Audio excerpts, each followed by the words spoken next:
अस्तु पौर्वाणिक स्वाध्याय वेलायां श्रीमत्श्रुतभक्तिकाय उत्सर्गं करोम्यहम्।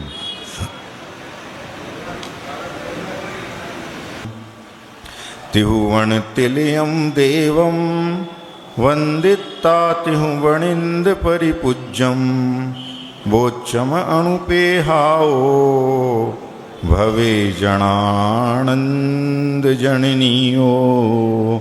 देवादिदेव मूल नायक श्री चिंतामणि पार्श्वनाथ भगवान की, चतुर्विंशति तीर्थंकर भगवंतों की, परम पूज्य आचार्य प्रवर स्वामी श्री कार्तिकेय महामुनिराज की, परम पूज्य संत श्रोमणी आचार्य भगवंत गुरुदेव श्री विद्यासागर जी महामुनिराज की, परम पूज्य आचार्य प्रवर श्री समय सागर जी महामुनिराज की, ज्येष्ठ श्रेष्ठ निर्यापक मुनि श्री योग सागर जी महामुनिराज की, तीन कमनों कोटि महामुनिराजों की, पूज्य निरोग सागर जी महाराज की, समस्त मुनि संघ की।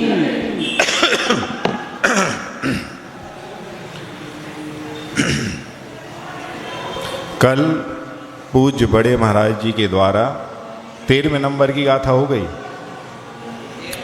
13 नंबर की हो चुकी। तो उस गाथा में बताया गया था कि जो लक्ष्मी का संचय करता है और ना तो दान देता है ना ही भोगता है, तो क्या करता है, वह आप अपनी आत्मा को ठगता है और अपने इस अच्छे मनुष्य जीवन को भी निष्फल कर लेता है। ऐसा कल महाराज जी ने आपको बताया होगा अंतिम गाथा के द्वारा। अब इसके बाद आज 14वें नंबर की गाथा है। आप सबको पता होना चाहिए कि ये स्वामी कार्तिकेय महाराज द्वारा लिखित कार्तिकेय अनुप्रेक्षा ग्रंथ, और इसमें अनुप्रेक्षा यानी 12 भावनाओं का विस्तार से वर्णन है। सबसे ज़्यादा यदि 12 भावनाओं के बारे में किसी ग्रंथ में लिखा गया तो कार्तिकेय अनुप्रेक्षा नामक ग्रंथ में लिखा गया। तो इसमें भी 12 भावनाओं में, जैसा पिछले बार भी बताया था मैंने, कि 2 भावनाओं की मुख्यता को लेकर विस्तार से वर्णन है, बाकी 10 भावनाओं का थोड़ा संक्षिप्तीकरण से वर्णन किया गया है। तो ये अनित्य भावना या इसी को अध्रुव भावना भी कहते हैं, पहले नंबर की भावना है, वो चल रही है। और इसका अर्थ ही यही है कि संसार में कोई भी चीज़ नित्य नहीं है। जो भी दिखाई देने वाला ये जगत है, जितने भी आदमी हैं, चराचर जो भरा हुआ है पदार्थों से, ये सारा का सारा जगत जल के बुदबुदे के समान है, जो कि बनता है और तुरंत मिट जाता है। तो इसी प्रकार से यह सब चीज़ें हैं, किसी की भी नित्यता नहीं है। यदि कोई नित्य है तो एकमात्र धर्म है, भगवत की शरण है, प्रभुओं की शरण है, गुरुओं की शरण है और अपनी आत्मा की ही शरण है। उसके अलावा संसार में, और यही सब नित्य है, इसके अलावा कुछ भी नित्य नहीं है। इस भावना का अभी अपन पढ़ेंगे आगे कि सार यही है कि ऐसा जान करके, ऐसा चिंतन करके हम इसकी नित्यता को जान के इसमें रमे ना, और इससे दूर होने का उपाय सोचकर से अपनी आत्मा का कल्याण करें। तो 14वें नंबर की गाथा है, इसका उच्चारण करते हैं। जो संचियूण लक्ष्यम धरनिले संट वेदी ऐ दूरे, सो पुरुषोत्तम लक्ष्यम पाहाण समाणियम कुणदी। यहाँ कह रहे जो संचियूण लक्ष्मी, यानी जो लक्ष्मी को क्या करता है, संचय करके, धर निलये संट वेटी ऐ दूरे, और धरनी तले मतलब पृथ्वी के नीचे, यानी जमीन में जैसे गाड़ देते ना, तो संस्थाप्यति अति दूरे, बहुत अधिक गहराई में जाकर कि जमीन के नीचे गाड़ देता है। सा पुरुषा ताम लक्ष्मी, उस पुरुष की वह लक्ष्मी पाषाण समानिकाम करोति, कैसे हो जाती, पत्थर के समान हो जाती है। क्यों? आप सब जानते हो जमीन के नीचे नींव में क्या गाड़े जाते हैं, ईंट, मिट्टी, पत्थर, चूना या सीमेंट, रेत, यही सब तो रहते हैं। तो यदि आपने लक्ष्मी को भी उस जमीन के नीचे गाड़ दिया तो इसका मतलब उसको पाषाण के तुल्य कर दिया। अब इसकी टीका में कहते हैं, यह पुमान संस्थाप्यति मुंचति क्वा, जो पुरुष स्थापित करता है छोड़ता है, क्वा यानी किसे, कहाँ पर पे, तो अति दूरे अति अर्धम अधा प्रदेशे धरणी तले मही तले, माने बहुत अधिक दूर गहराई में प्रदेश में जाकर के पृथ्वी के तल में, काम किसी के लिए, तो लक्ष्मी स्वर्ण रत्नादि संपदाम, लक्ष्मी के लिए स्वर्ण रत्न आदि जो है संपदा है उसके लिए किम कृत्वा, क्या करता है, संचीकृत संग्रहम कृत्वा, संचीकृत मतलब इकट्ठा कर करके क्या करता, सा पुरुषा वह पुरुष ताम प्रसिद्धाम निजाम लक्ष्मी पाषाण सदृशीम करोति विधत्ते, वह पुरुष क्या करता है, अपनी उस कमाई हुई लक्ष्मी को पाषाण सदृशिम मतलब पत्थर के समान करता है। तो इसका अर्थ क्या निकला, अब वर्तमान समय में तो कोई भी लक्ष्मी को जमीन में नहीं गाड़ता है, अब तो सब कहाँ रखते हैं, बैंक लॉकर्स में रखते हैं, और यहाँ के भारत के बैंक कम पड़ जाते हैं तो स्विस बैंक में और फॉरेन के बड़े बड़े जो बैंक हैं वहाँ पे जाके इकट्ठा कर, जितने भी अरबपति लोग हैं उन सब के खाते विदेशों में हैं। और आप सोचो देश की संपदा को छुड़ाना जब इतना कठिन होता है तो विदेशों में रखी हुई संपत्ति को वापस लाना कितना कठिन है। तो क्यों ऐसे काम करते हैं, इतना कमाने क्यों हैं कि हमें छुपाने के लिए प्रदेश तो ठीक, देश तो ठीक, विदेश की शरण लेना पड़े। भाई उतना ही कमाओ जितनी आवश्यकता है, और यदि ज़्यादा कमाई हो गई है तो अभी बताएंगे आगे ग्रंथकार कि उसके लिए दान दो और अपने जीवन को सफल करो। तो वो यही कह रहे हैं कि सुरक्षा की दृष्टि से मनुष्य उस धन को जमीन में गाड़ देता है, लेकिन वह धन क्या होता है, पत्थर के समान हो जाता है, उसका कोई उपयोग नहीं हो पाता, वो गड़ा का गड़ा धन चला जाता है और वह व्यक्ति भी चला जाता है। और यदि उसने उसके ममत्व में प्राण त्यागे तो वहीं जाके फिर भुजंगासन लगा के बैठ जाता है लंबे समय के लिए। तो यदि इन सब गाथाओं के पढ़ने की सार्थकता यही है कि जो आचार्य महाराज कार्तिकेय स्वामी कह रहे हैं उनका अपन अक्षरशः पालन करें, और ऐसी चीज़ें जो हमारे पूर्वजों ने की हैं ये वाली गाड़ने वाली वो अपन ना करें और अपनी लक्ष्मी का सदुपयोग करें। अगली गाथा जो है इसको अपन पढ़ते हैं। अणवैरम जो संचदी लक्ष्मणा यदि ने भुंजेदी अपनिया वे लच्छी पर लच्छी समानिया तस्य। अब इस गाथा में कह रहे हैं कि अनवर्तम या संचिनोति लक्ष्मी नाचा ददाती नेव भुंगते। अनवरत यानी लगातार, अथग बिना रुके, जो संचिनोति यानी लक्ष्मी को संचित करता रहता है, इकट्ठा करता रहता है। नाचा ददाती ना एव भुंगते, ना ही वह दूसरों को या दान में देता है और ना ही उसको भोगता है। आत्मीय अपीचा लक्ष्मी पर लक्ष्मी समानिका तस्य, तो वह उस खुद की लक्ष्मी उसकी कैसी हो गई, पराई लक्ष्मी के समान हो गई। क्यों, आप सब जानते हो कि धन की 3 ही गतियां हैं, या तो सबसे बेस्ट है दान दे लो, डोनेशन। सेकंड वन क्या है, उसको खुद भोग लो अपने जीवन में। आलीशान जिंदगी जो होती है कि शरीर भी अच्छा बना रहे और हमारी आयु भी पूर्ण हो, उसके पहले मतलब खत्म ना हो, तो उसके लिए क्या करना पड़ता, अच्छे से भोग आदि भोगो, है ना। और फिर तीसरे नंबर पे यदि ये 2 नहीं करोगे तो नियम से उस लक्ष्मी का नाश तो होगा ही होगा। आज तक संसार में ऐसे ना कोई तीर्थंकर पैदा हुए, ना कोई चक्री हुए, ना 63 सलाका पुरुषों में से 169 महापुरुषों में आज तक ऐसा एक भी शख्स नहीं हुआ, ना सौधर्म स्वर्ग का इंद्र, ना सरवार सिद्धि के देव, कि वो इस वैभव संपदा को अपने साथ लेके ऊपर गए हों। जैसे खाली हाथ आते हैं वैसे ही खाली हाथ जाना पड़ता। अंतर इतना है, आते मुट्ठी बांध के हैं और जाना खाली हाथ पड़ता है। समझ गया ना, इतना अंतर है। दिगंबरत्व के रूप के साथ आए थे और जब जाते हैं अंतिम संस्कार किया जाता है तब भी सब निर्वस्त्र कर दिया जाता है, निर्ग्रंथ कर दिया जाता है।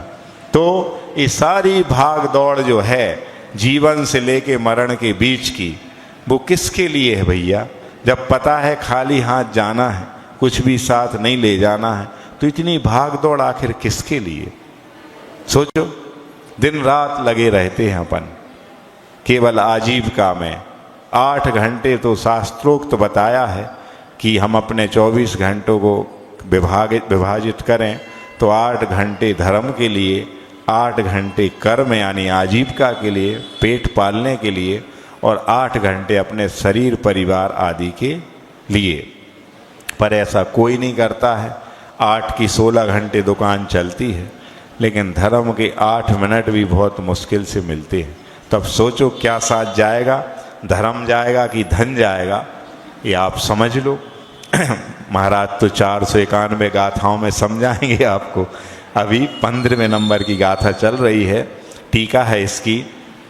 या पुमान अनवर्तम निरंतरम संचिनोति संग्रह कुरुते, माने जो पुरुष पुमान निरंतर धन को संचय करता रहता है, इकट्ठा करता रहता है। काम किसको? तो लक्ष्मीम धन धान्यादि संपदाम च पुनः न ददाति न प्रयच्छति न ये भुंगते भोग विषय कुरुते तस्य पुंसः आत्मीय अपि च स्वकीय अपि च लक्ष्मी रमा पर लक्ष्मी समानिका अन्य पुरुष लक्ष्मी सादृशी।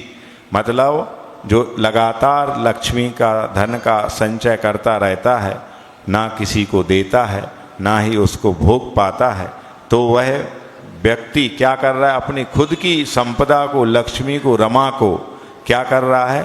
पर लक्ष्मी के समान कर रहा है। आप सब जानते हो, बैंक का गवर्नर भी क्यों ना हो, रिजर्व बैंक ऑफ इंडिया का मैनेजर हो, सीनियर रीजनल मैनेजर हो, जनरल मैनेजर कोई भी हो, और सबसे लोअर कैशियर हो, उसके हाथों से करोड़ों अरबों रुपयों का रोज लेन देन होता है। पर क्या वो उसके हैं? वो 1 रुपया भी उस बैंक का उपयोग कर सकता? क्या नहीं कर सकता है। क्या वो दान में दे सकता उन पैसों को? नहीं दे सकता। करोड़ों रुपए अपने हाथ से वो यहाँ से यहाँ कर रहा है, इनसे ले रहा और इनको दे रहा है। लेकिन जैसे वो बैंक के कैशियर की संपदा उसकी नहीं है, ऐसे ही यदि जो व्यक्ति क्या कर रहा, ना तो अपनी संपदा को दान में दे रहा है, ना ही उसको भोग रहा है, तो वह उसकी संपदा खुद की होते हुए भी कैसी है? पराई जैसी है। क्योंकि आप खुद जानते हो, आपके पास कोई भी ब्याज का जो काम करता होगा तो इतनी सारी उसके पास संपदा रखी रहती है, लेकिन क्या वह उसका उपयोग कर पाता? क्यों? वो जानता है पराई लक्ष्मी है, आज नहीं कल वो व्यक्ति जो रख गया था उठाने आएगा, हमें केवल इंटरेस्ट मिलना है, बाकी तो उसकी संपदा में इंटरेस्ट नहीं लेना है। एक इंटरेस्ट मतलब ब्याज होता है और एक इंटरेस्ट मतलब रुचि होती है। तो उसकी संपदा में कोई रुचि नहीं रहती, उसकी नज़र तो किस पे रहती है कि इसका हमें इंटरेस्ट ब्याज कितना मिलना, बस वो ही अपना है, 2%, 1%, 1.5% जितना भी होता है। तो इसी प्रकार अपनी लक्ष्मी का यदि उपयोग नहीं कर रहे हम, तो नियम से वह अपनी होती हुई भी कैसी है? पराई है। और अब इसके बाद अगली गाथा है। आज अपन बड़ी स्पीड से चलेंगे, है ना। अभी एक गाथा हुई, 2 हुई, और अधिकतम अभी कितनी हुई? 3 हुई। 3 गाथा अभी लास्ट के 3 महाराजों ने, माने पूज्य निरामय सागर ने भी 3 गाथाएं पढ़ाई थी, उन्हीं का अनुकरण किया था पूज्य निर्भीक सागर जी ने भी, और कल पूज्य ज्येष्ठ महाराज ने भी 3 गाथा की थी। अपन अब तीसरी तो कर ही रहे अभी, और आगे भी बढ़ेंगे, घड़ी अपने हिसाब से बढ़ रही है। तो ये 16वें नंबर की गाथा अपन उच्चारण करते हैं। लच्छी संसत्य मणो जो अप्पाणम धरेदि कट्ठेण सोराईदायाणम कज्जम साहेदि मूडप्पा। इस गाथा में कह रहे हैं स्वामी कार्तिकेय कि लक्ष्मी संसक्त मनः या आत्मानम धरती कष्टेन, मतलब जो मनुष्य लक्ष्मी में संसक्त मना यानी आसक्त होकर के क्या करता है, अत्यधिक कष्टों को सहन करता, अत्यधिक कष्ट से जीवन बिताता है, और फिर क्या करता, सा राज दायादीनाम कार्यम साधयति मूढ़ात्मा, तो वह क्या करता, वह मूर्ख राजा और अपने कुटुंबियों का कार्य साधता है। कैसे कि जो भी कष्टपूर्वक लक्ष्मी कमाता है, कैसे कमाता है, अभी अपन ये पहले पढ़ लेते टीका, फिर उसकी व्याख्या और करेंगे।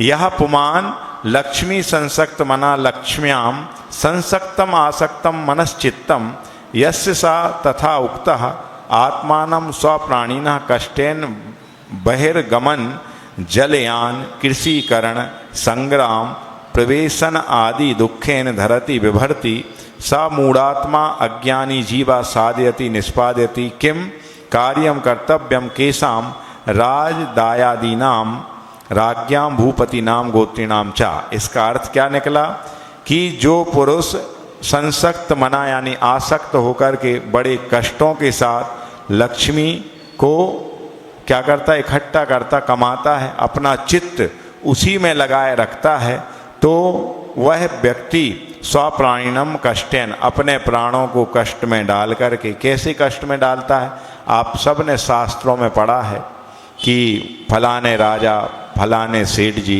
क्या व्यापार करने के लिए विदेश गए और 12 वर्ष का वचन अपनी पत्नी को दे के गए कि हम लौट आएंगे, और यदि हम नहीं लौटे इस समय पे तो तुम जाके फिर दीक्षा ले लेना। इस टाइप के कथानक अपन पुराण ग्रंथों में पढ़ते हैं।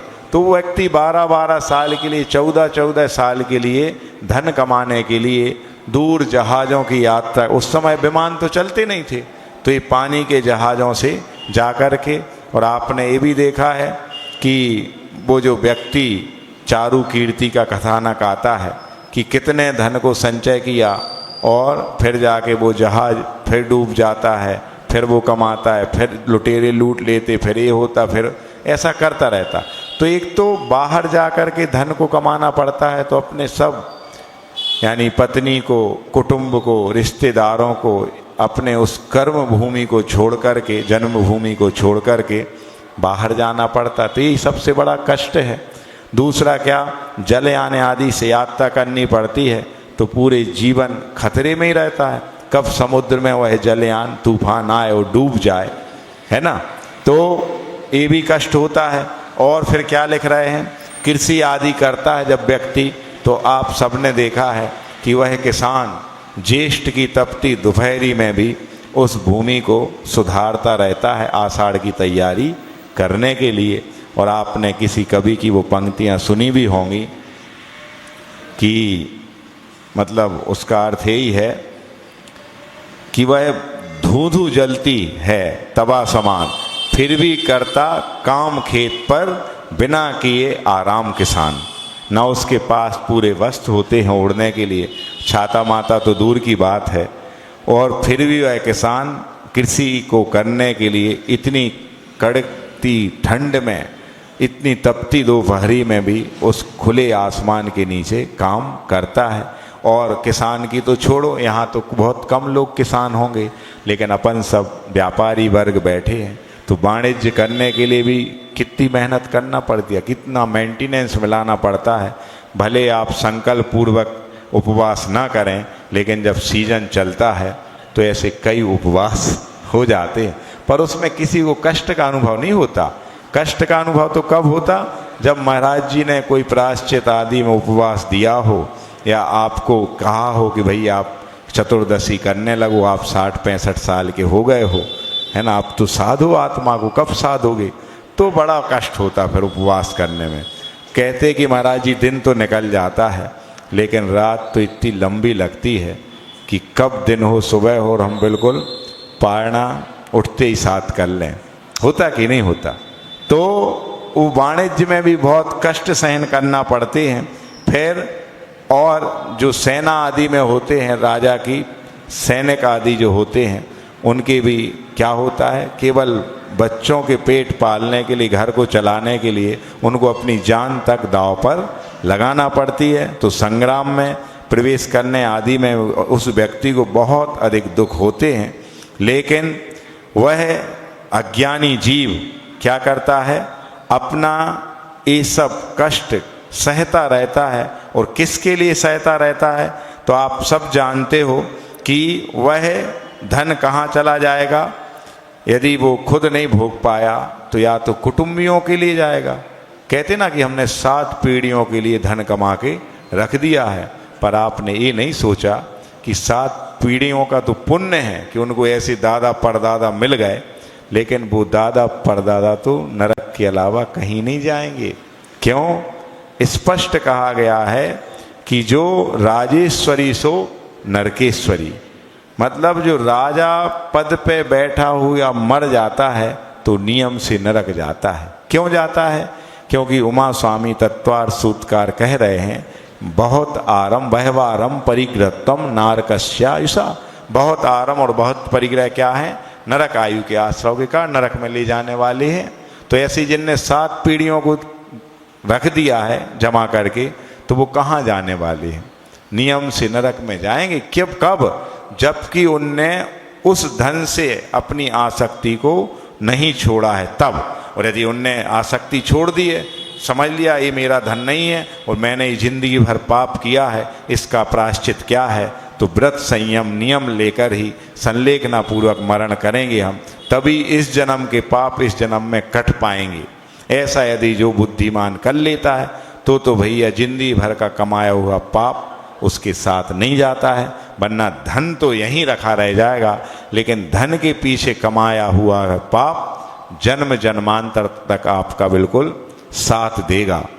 कैसे? छाया की तरह, जहाँ जहाँ आप जाओगे छाया की तरह वह पाप भी आपके पीछे जाएगा। और फिर यहाँ रोते बिलखते देखते पाए जाते हैं व्यक्ति कि महाराज जी हमने इस जन्म में तो कुछ भी पाप नहीं किया, इतनी साधु सेवा की, इतना ये किया, पूजन किया, अभिषेक किया, खूब विहार कराए, फिर ऐसे कौन से कर्म का उदय है कि एक पल को चैन ही नहीं मिलता है। ना घर में शांति है, ना दुकान में शांति है। घर में एक भी दिन ऐसा जाता नहीं है कि जब कोई ना कोई व्यक्ति बीमार ना रहता हो। यहाँ से कमाते हैं, वहाँ डॉक्टर्स को चले जाते हैं। आखिर क्या करें? तो भैया इस जन्म की आपकी कोई गलती नहीं है, विवेक पूर्वक जीवन जिया, लेकिन पूर्व जन्म का जो आपका पाप है वो तो अभी बाप है। लोभ पाप को बाप बखाना, तो उस बाप को आपने ही तो कमाया था, तो वो लोभ रूपी बाप अब पाप के रूप में आपके लिए उदय में आ रहा है। तो घबराते क्यों? बस उसको काटने के लिए कि जितना इस जन्म में कमाओ उतना देते जाओ, देते जाओ। अभी आएगी गाथा, आएगी, बता रहे कि कहाँ कहाँ आप दे सकते हो। तो इस प्रकार से इस गाथा में यही निकलता है कि वह व्यक्ति जोड़ता रहता खर्च नहीं करता है तो वह महामूर्ख है। क्यों?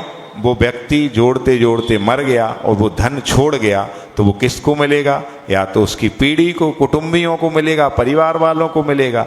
अन्यथा लावारिस धन पर किसका कब्जा होता है? सरकार का, राजा का। तो वो संपत्ति कुर्क कर दी जाएगी, जमा कर ली जाएगी। तो इस प्रकार से ये हो गया। अब इसके बाद अगली गाथा है 17वीं गाथा और 18वीं संयुक्त पढ़ते इसको।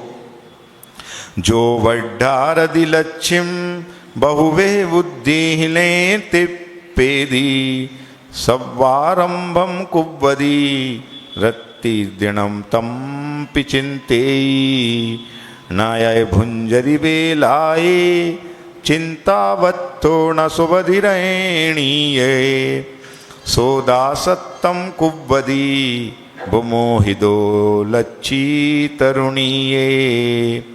इस दोनों गाथाओं में क्या कह रहे हैं? जो वड्ढारदि, यानी जो क्या करता है? लक्ष्मी के लिए बढ़ाता है। कैसे? लक्ष्मी बहुविध बुद्धि भी, मतलब बहुत प्रकार का दिमाग लगा करके, बुद्धि लगा करके, एन कैन प्रकार जुगाड़ करके लक्ष्मी को बढ़ाने में लगा रहता है। नेव तृप्यति, और वह तृप्त नहीं होता है, कभी उसको संतुष्टि नहीं होती है, और आने दो। पहले 1000 पति थे, 1000 पति से लखपति बने, अब लखपति से क्या बनने की तमन्ना है? करोड़पति बन जाए। करोड़पति से फिर अरबपति, अरबपति यानी 100 करोड़। अब 100 भी हो गए तो अब नहीं, वो 1000, 2000, 10,000 करोड़ हों, समझ गए? और 10,000 करोड़ मतलब 1 खरब, तो खरबपति बन जाते हैं। और खरबपति से और आगे कौन कौन से पति बनना है। और जिसके पति हैं उसके साथ अच्छे से नहीं रह रहे, समझ गए?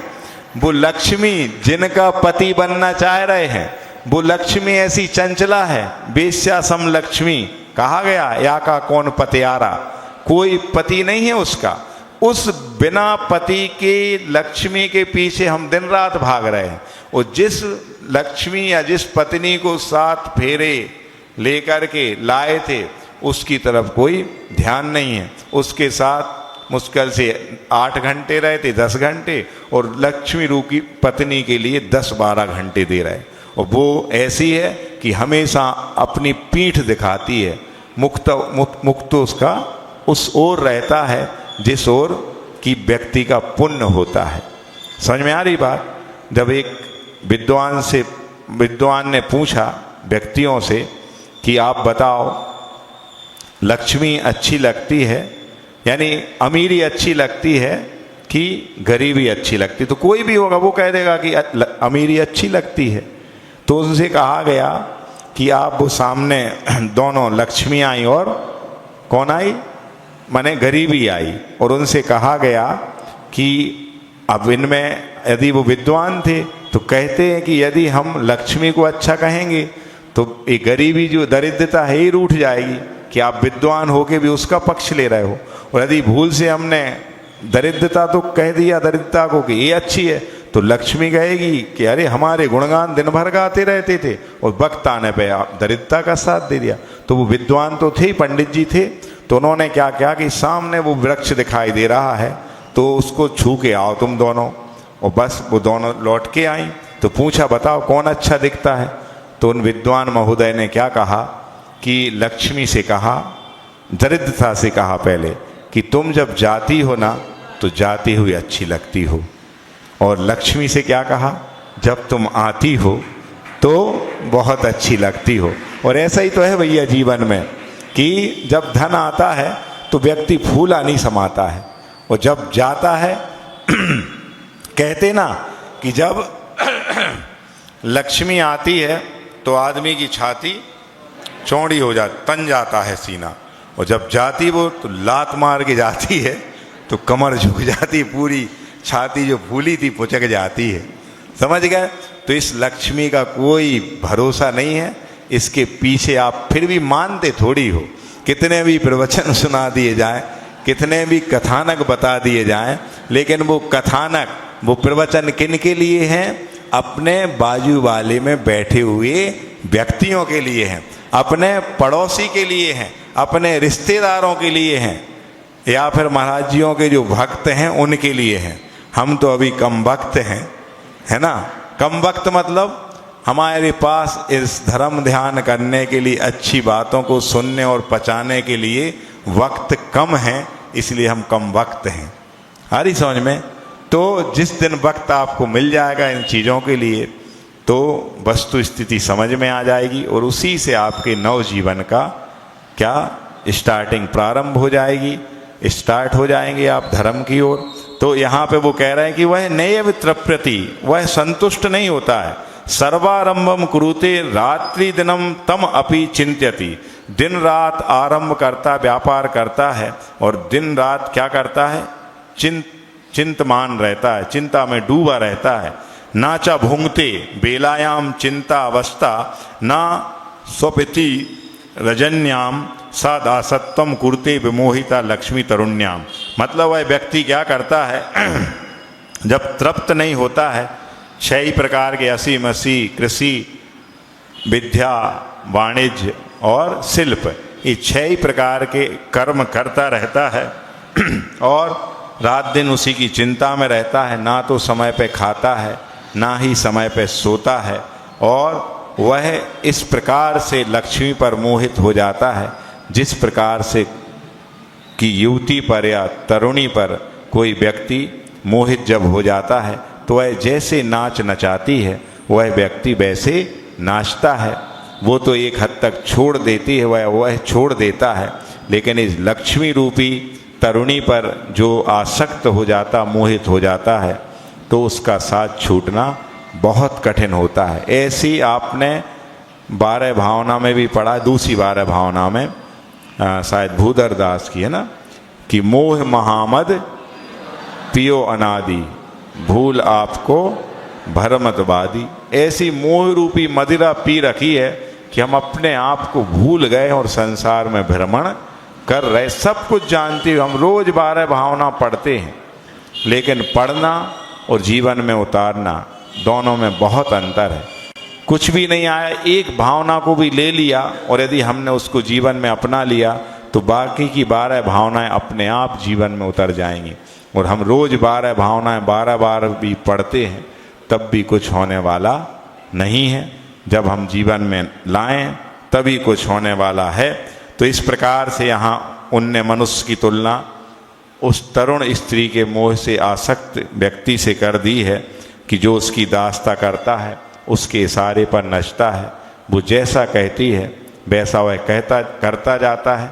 चारुदत्त के पास कितनी 56 करोड़ दीनार थी और वह एक बेश्या के चक्कर में आ गया था, तो पूरी 56 करोड़ दीनार भी क्या हो गई थी, उस बेश्या या उसकी माँ ने छीन ली थी। तो यहाँ तो लक्ष्मी को ही बेश्या के समान कहा जा रहा कि वह ऐसी तरुणी है कि जो मोह जाल में एक व्यक्ति को नहीं, संसार का ऐसा कोई भी मनुष्य नहीं है जो लक्ष्मी पे आसक्त ना हो।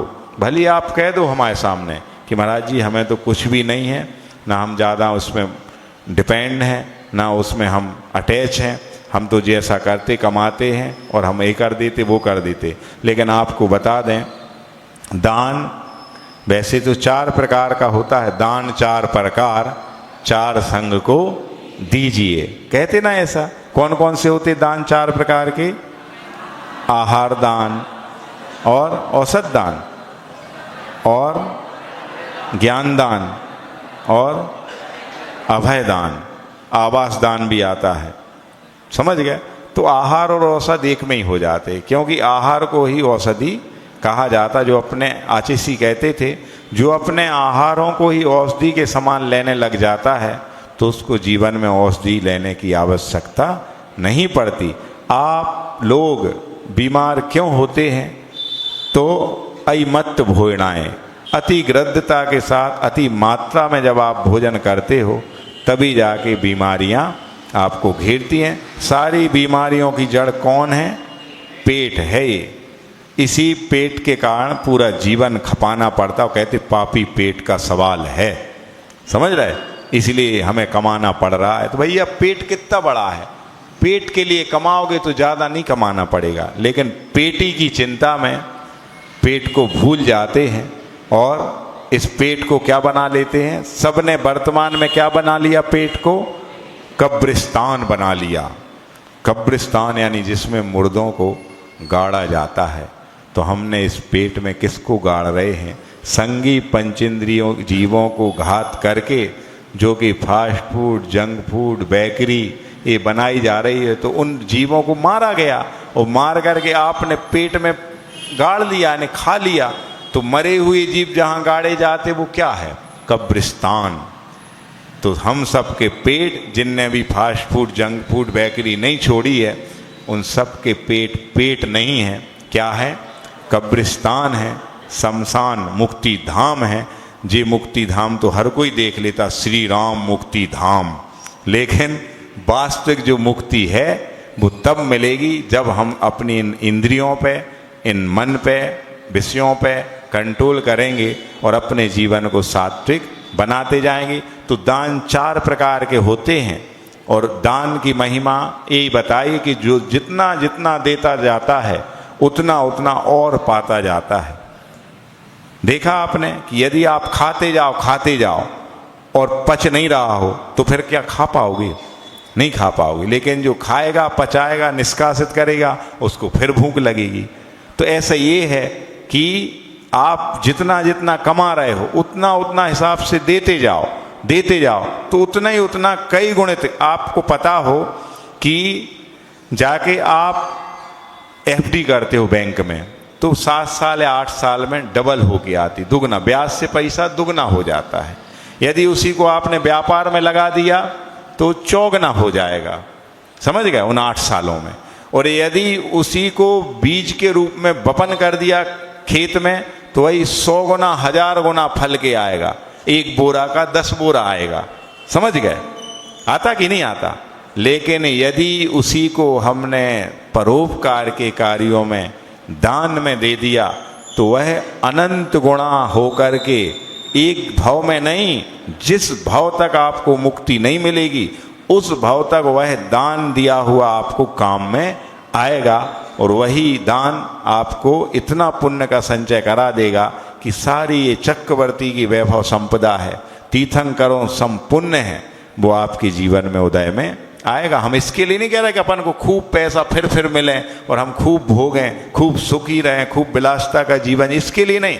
इसके लिए कि ताकि जो हमारे लिए ये 8-8, 10-10 घंटा मेहनत करना पड़ती है और हम प्रभु से, गुरु से, शास्त्र से, जिनवाणी से दूर हो जाते उस कमाई के चक्कर में, तो भगवान वो समय हमें कितना ज़्यादा से ज़्यादा आपकी सेवा में मिल पाए, हम कितने से ज़्यादा गुरुओं की सेवा कर पाएँ, हम उनके लिए बिहार आदि में चौका लगा पाएँ, हम उनकी वैयावृत्ति सेवा शुश्रूषा कर पाएँ, हम उनके लिए आहार दान दे पाएँ, इसके लिए हमें समय चाहिए।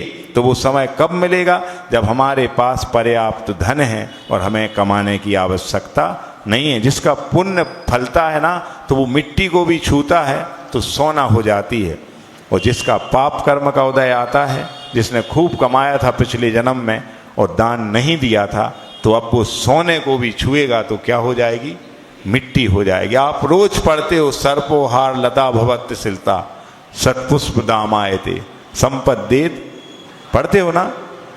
हाँ, तो मतलब क्या है? ये सब पढ़ने का नहीं, ये जीवन में घटित हो रहा, हमारे आसपास पड़ोस में अपन देखते रहते हैं कि वो व्यक्ति कितनी मेहनत करता है। सुबह 6 बजे से काम पे लग जाता है, रात के 10 बजे तक कमाता है, और हम ऐसा 20 साल से देख रहे हैं उसकी सामान्य स्थिति ही है। तो क्यों है ये सब? उसका कारण उसका पिछला जो भाव है, अतीत है, कि जब उसने खूब कमाया था लेकिन दान नहीं कुछ दिया था, तो आज बस जितना कमाता है उतना ही बस पैदा होते, उससे ज़्यादा नहीं होते। तो यदि आपको और फलित रूप से, गुणित रूप से फलना है तो आप दान दीजिएगा। तो आगे वो कह रहे हैं कि वह रात दिन चिंता में लगा रहता है, ना समय पे खा पाता है, ना समय पे सो पाता है, और उसी प्रकार से जिस प्रकार से वह तरुणी जो है आसक्त कर लेती है, मनुष्य को मोहित कर लेती है और उसकी दास्ता वह करता रहता है दास्ता, तो ऐसे ही ये जो व्यक्ति है लक्ष्मी रूपी तरुणी की दास्ता करता रहता है और कभी भी मालिक नहीं बन पाता है। अब इसके बाद ये 18 गाथा हो गई, 18वें नंबर की। अब नंबर है बढ़िया अच्छी, अपनी टाइम पे गाड़ी चल रही है। आज हमें अंकल जी ने 2 या 3 मिनट लेट माइक दिया था। इनको मैंने बोला था आज से 4 दिन पहले कि टाइमिंग यहाँ की 8:35 में महाराज मंचासीन हो जाएंगे, 8:40 से पूजन मान लो शुरू हो जाएगी, और 8:55 पे माइक महाराज जी को दे दिया जाएगा। पूरा निवेदन आदि करके सब महाराज जी का इस सरगम करूँ में हमें ऐसा कह देंगे। कितने पे? 8:55 पे।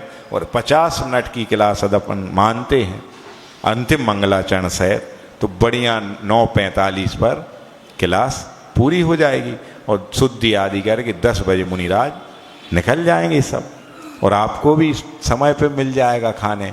वरना कुछ लोग तो इसी में छरक जाते हैं कि भाई चौका लगाओ, कहाँ हमें 10 बजे खावे की आदत है, भाई महाराज है ना 10:30 पे तो घर ही आते है ना, और फिर जाके हमें 12-1 बजे मिलता है। तो हमारे बस की नहीं, हम वैसे ही डायबिटिक हैं, ऐसा है और वैसा है। डॉक्टर ने स्पष्ट मना करके रखा है कि भूखे पेट नहीं रखना है, समझ गए? ऐसा सब धारणा बना देते एलोपैथिक डॉक्टर।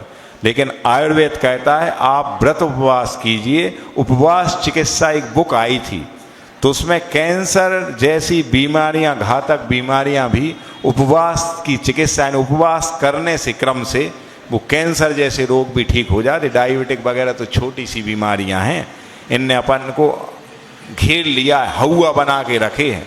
लेकिन आप भी एकासन आदि करते हो, नियम से 2 बार खाते हो, तो आपकी वह शुगर जो है वह कंट्रोल रहती है। बस डरो नहीं। डरना किस बात का भाई, जितनी आयु लेके आएंगे कोई छीन नहीं सकता, 1 सेकंड बढ़ा नहीं सकता, कोई घट जरूर सकती है।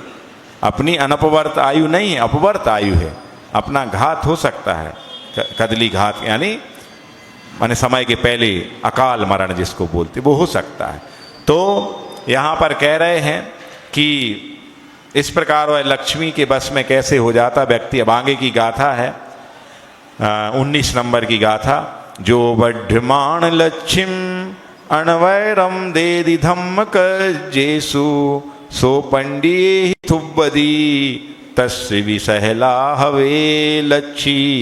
मतलब वो कह रहे हैं अब कि अब वो बुद्धिमान व्यक्ति कौन है जो लक्ष्मी की दासता स्वीकार करा, तो वो तो महामूर्ख था। जो अपने कुटुंबी जनों के लिए, राजा के लिए कमा कमा के धर रहा था, जमीन में गाड़ रहा था, उसको तो मूर्ख की उपमा दी है। लेकिन पूजनीय विद्वान कौन है, तो वो कह रहे हैं या वर्धमान लक्ष्मीम अनवरतम ददाती धर्म कार्येषु। जो लगातार बढ़ती हुई लक्ष्मी को क्या करता रहता है, धर्म कार्यों में ददाती यानी देता रहता है। सा पंडित स्तुयते, वह पंडितों के द्वारा भी स्तुयमान यानी स्तुति के योग्य होता है, पूजनीय होता है। तस्यपि सफला भवेत लक्ष्मी, और उसी की लक्ष्मी क्या है, सफल है, बाकी सबकी निष्फल है। आगे कहते हैं यह सापमान स्तुयते स्तवन विषय कृते, वह पुरुष पूजनीय हो जाता है, स्तवन का विषय बन जाता है। कई किसके द्वारा, पंडितई पंडा बुद्धिरेशाम ते पंडितः ते विद्वज्जनई अपि पुनः तस्य पुंसा लक्ष्मी सफला सार्थका भवे जायेत। मतलब वह पंडितों द्वारा के जो बुद्धिमान व्यक्ति हैं उनके द्वारा भी, विद्वज्जनों के द्वारा भी पूजनीय हो जाता है। उसकी प्रशंसा विद्वान भी करते हैं कि जो बढ़ती हुई लक्ष्मी को और नहीं बढ़ने देता है। जिस रेशियो से बढ़ती है लक्ष्मी उस रेशियो से वह दान भी देता रहता है। तस्य कस्य किसके लिए क्या करता, या अनवर्तम निरंतरम देदी ददादी प्रयच्छति, वह लगातार देता रहता है। काम किसको, तो वर्धमान लक्ष्मी उदीमान रमाम, माने वह बढ़ती हुई जो लक्ष्मी है उसको देता रहता है। केसु कहाँ पर, पे किन कार्यों में, तो धर्म कार्येषु, धर्म के कामों में। धर्मस्य पुण्यस्य कार्याणि प्रासाद प्रतिमा प्रतिष्ठा यात्रा चतुर्विध दान पूजा प्रमुखानि तेसु, माने धर्म और पुण्य के काम कौन से हैं, तो प्रासाद यानी आलीशान बंगला बनाना है ना। प्रासाद यानी बंगला होता, महल होता, लेकिन कौन सा, धर्मशाला, 3 लोक के नाथ के लिए मंदिर, या संतों के लिए संत निवास, ऐसा प्रसाद ना। अच्छा बढ़िया खुद का बंगला तो बनवाया 5 और 10 करोड़ का, और मंदिर में दान दे दिए 11,000। समझे, काहे के लाने दाए, कहने लगे वो संत निवास बन रहा ना, तो उसमें कमरा बनेगा, तो हम 3 भाइयों ने मिलके 51,000 का एक मना कमरा कर लिया, तो 11,000 मेरे हैं, 21 बड़े भाई के हैं और इतने उनके हैं। बहुत बढ़िया। और खुद का बंगला कितने का, 5 से 10 करोड़ रुपए का। सोचो आप कहाँ जाएगा वो बंगला, साथ लेके जाओगे हाँ, लेकिन यहाँ जो लगा दिया वो जरूर साथ में जाएगा। पर इतनी बुद्धि चलती कहाँ है। अपन बहुत गुणकतान लगाते रहते थे होते कि बहुत बुद्धि पैनी कर लेते हैं, कहाँ से कैसे लगाना, म्यूचुअल फंड में लगाना है, शेयर मार्केट में लगाना है, इतने शेयर होल्डर कर लिए, ये कर लिया, वो कर लिया, खूब अचल संपत्ति कर ली, खूब रियल एस्टेट में घुस गए, लेकिन जहाँ लगाना था वहाँ नहीं लगा। वजह जैसा भी मैंने कहा था कि जो धर्म में लगा देता है तो अनंत गुणा क्रमित होके वह फलता है, आता है अपने पास। तो प्रासाद में प्रतिमा यानी प्रतिमा आदि विराजमान कराना हो, प्रतिष्ठा पंचकल्याणक आदि, पहले के जमाने में व्यक्तिगत पंचकल्याणक होते थे, सामाजिक नहीं होते थे। जो व्यक्ति एक पंचकल्याणक करा देता था वो सिंगई कहलाता था, जो 2 करा देता था तो सवाई सिंगई कहलाता था, जो 3 करा देता था तो देवड़िया कहलाता था, और जो 4 करा देता था तो श्रीमंत कहलाता था। श्रीमंत सेठ की उपमा दी जाती थी। समझ गए? जहाँ जहाँ कहीं कहीं गाँव में आपको श्रीमंत हैं जो, तो वो उनने अपने धन पे कराए हैं 4-4 पंच कल्याणक। अभी जैसे वर्तमान में आचार्य श्री ने 2-3 जगह, बीना बारा में, सागर पंच कल्याणक में, दमोह में, कुंडलपुर में कुछ लोगों को श्रीमंत की उपमा दी। क्यों दी? समाज के द्वारा दिलाई, क्योंकि उन्होंने 5.5 करोड़ 6-6 करोड़ रुपए की बोली ली, तो इतने में तो पूरा पंच कल्याणक 3 बार हो जाएगा। तो इसीलिए उनको डायरेक्ट क्या कर दिया, सिंगाई थे तो सीधा श्रीमंत बना दिया। समझ गए? देवड़िया थे उनको श्रीमंत बना दिया, सवाई सिंगाई थे उनको बना दिया।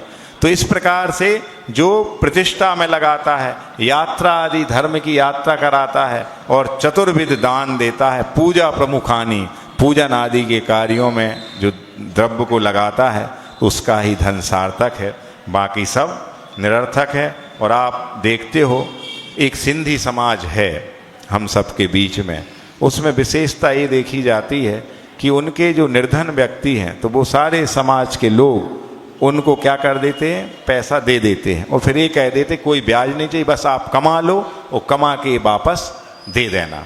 और वो गरीब तबके के व्यक्ति को भी अमीर बनाने में पूरा सहयोग करते हैं। लेकिन ऐसी व्यवस्था अपनी दिगंबर जैन समाज में नहीं है। शान के लिए, नाम के लिए खूब दान दे देंगे। जहाँ नाम होगा, जहाँ बड़ा टैग लगेगा, बड़ा वाला मंच होगा, बड़े बड़े माइक और डोम वाला पंडाल और चकाचौंध लाइव कैमरा चल रहे हैं, तो 1 करोड़ को मन हुई 5 करोड़ दे आए, का नाम हो रहा हो। और भूल जा कि चक्रवर्ती जब 6 खंड की यात्रा करने के लिए उस प्रसवगिरी पर्वत पे वहाँ जाता है और प्रशस्ति लिखने के लिए नाम स्थान ढूंढता है, तो उसको जगह नहीं मिलती कि उसके पहले ऐसे असंख्यात चक्रवर्ती आ गए और चले गए, तुम्हारी काव्य साथ है। तो ऐसे कहाँ नाम के पीछे पड़े भैया। हम तो सोचो कि ये पाप की कमाई है। पाप की कमाई यानी नंबर 2 की नहीं कह रहा हूं, पर एक भी कमाई ऐसी नहीं जो नंबर 2 की ना हो। समझ? भले आप फुली इनकम टैक्स पे ही हो, जीएसटी का बढ़िया आपका पूरा चुकता हो, सब हो, समझ गया, लेकिन फिर भी नंबर 2 की है। क्यों? नंबर 2 मतलब पाप, नंबर 1 यानी पुण्य। तो ऐसी एक भी कमाई नहीं है जिसमें पाप ना लगता हो, चाहे सोने चांदी का व्यापार हो, चाहे कपड़े का हो, चाहे किराने का हो, चाहे कोई भी हो, कितना पाक साफ, चाहे कोई भी सर्विस भी क्यों ना हो, आप चीफ सेक्रेटरी, आप पीएमओ क्यों ना हो, तब भी वो क्या आरंभ सारंभ हिंसा तो हो ही रही है। और हिंसा होना यानी पाप, तो पाप यानी 2 नंबर की कमाई। तो यदि उस 2 नंबर की कमाई को आप 1 नंबर में करना चाहते हो तो मौके आते हैं। अभी 15 तारीख को भी मौका आया था, बहुत अच्छा आप लोगों ने भव्य दिव्य गब्ब नब्ब कलश स्थापना समारोह किया है ना। आत्मा मतलब खुश हो गई आप लोगों की विशालता देख करके, है ना। दिल गार्डन गार्डन हो गया।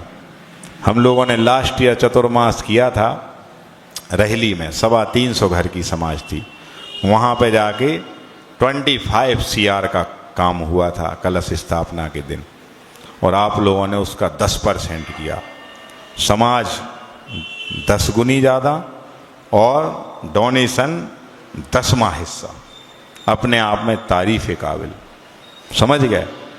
हम लोग आए हैं जगाएंगे, जाग जाओगे आप तर जाओगे, कल्याण हो जाएगा। सोते रहोगे खो जाओगे 84 लाख योनियों में, पता नहीं चलेगा कब निगोद की यात्रा पुनः प्रारंभ हो जाएगी। चेत जाओ, समझ जाओ, इतने गुरुओं का सानिध्य पुण्य से मिलता है। बहुत साथी से पुण्य किया होगा। वर्तमान में इतनी बड़ी संख्या में केवल आचार्य महाराज के पास शिष्य हैं अभी अपनी आचार्य परंपरा में, बाकी और किसी के पास 12 शिष्य, 12 साधुओं का संघ आपकी नगरी में आया है। और आप यदि नहीं समझ पाते हो तो हम लोग तो आए थे बहते पानी की तरह हैं, रमता जोगी बहता पानी आज हैं। दीपावली की दूज के बाद कोई गारंटी नहीं है। दीपावली के दिन पारणा होती है और दूज जो आती है मुहूर्त अच्छा रहता है, तो ये कोई गारंटी नहीं है कि हम दूज के बाद रुकेंगे भी। और आज से कितने 93 दिन बचे हैं, है ना, जितने भी बचे हैं माने आप गिन लेना दीपावली तक। तो ये 93 दिन कब पता नहीं चलेंगे कब चले जाएंगे। तो आप अपने इस जीवन की सार्थकता को करें। जो 6 आवश्यक आपके बताए हैं उन आवश्यकों को करें। जितना बनती कोशिश दान करें। मैं नहीं कहता हूँ आप करोड़ों दीजिए, अरबों दीजिए। मैं तो यही कहता हूँ कि दान की 3 कोटियाँ बताई हैं, उत्तम, मध्यम और जघन्य। उत्तम दान वो है जब आप अपनी संपत्ति का 25% कमाई का, संपत्ति का नहीं, सोर्स ऑफ इनकम जो आपका, साल भर में यदि आप 1 करोड़ कमाते हो तो 25 लाख तो देने का फर्ज बनता है। ये उत्तम दान है। मध्यम में आता 17.5% आप दो, 17%। और थर्ड आता है कि आप कम से कम 10% तो दो। यदि 1 करोड़ कमाए हैं तो आपको 10 लाख तो देना ही देना। नहीं देते हो भैया तो पाप आप कमा रहे हो। हमारा और आपका साथ अभी का है। फिर आप नरकों की यात्रा करेंगे, निगोद की यात्रा करेंगे।